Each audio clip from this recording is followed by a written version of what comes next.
Gauthier Rabinski, bonjour. Les Bonjour. résultats officiels vont tomber aux alentours de 13h, heure de Paris. Il sera alors le deuxième président du pays élu démocratiquement au suffrage universel. C'est un véritable raz-de-marée que les sondages annoncent depuis hier soir. Tout à fait, puisqu'on est aux alentours de 72, voire 76% selon les instituts de sondage. Ce qui est surprenant et intéressant, c'est que vous aviez quand même deux candidats bien tranchés, bien clivants, et de l'autre côté, M. Karaoui, qui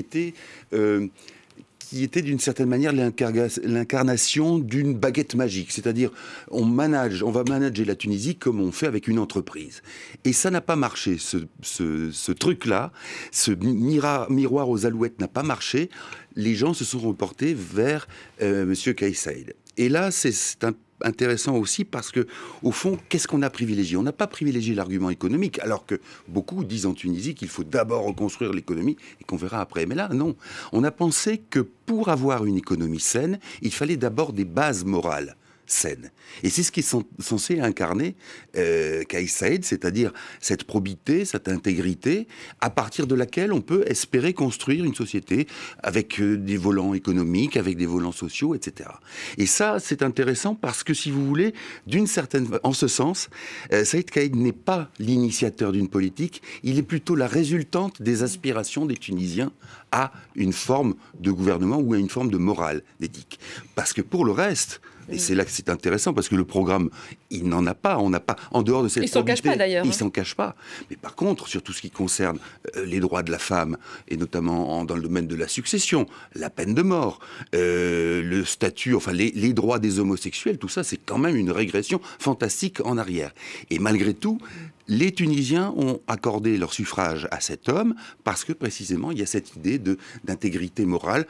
On ne fait pas un programme politique avec ça, mais on considère que c'est une base. Du coup, il y a beaucoup de questions qui se posent, évidemment. Questions qui vont très vite devenir concrètes. Comment va-t-il diriger le pays? Comment va-t-il composer avec le parti Ennahda, qui a réussi, évidemment, à s'imposer lors des législatives? C'était la semaine dernière, d'ailleurs. Alors, d'abord, le président en Tunisie, quelle que soit la valeur symbolique de son élection, est un peu en retrait dans l'exercice du pouvoir. C'est-à-dire que c'est le Premier ministre qui a les mains dans le moteur et qui dirige l'exécutif. Malgré tout, vous avez raison de poser la question, le Parlement est émietté. Qu'est-ce qu'on fait? Deux possibilités. Soit on fait comme on a fait depuis 2011, c'est-à-dire qu'on cultive, on a la culture du consensus, la culture de l'entente. Comme on a fait, c'est-à-dire qu'il ne fallait pas, Ennahda s'est moulé, s'est fondu dans le moule. Un certain nombre ont dit, on ne peut pas attaquer tel personnage parce que sinon ça crée des troubles.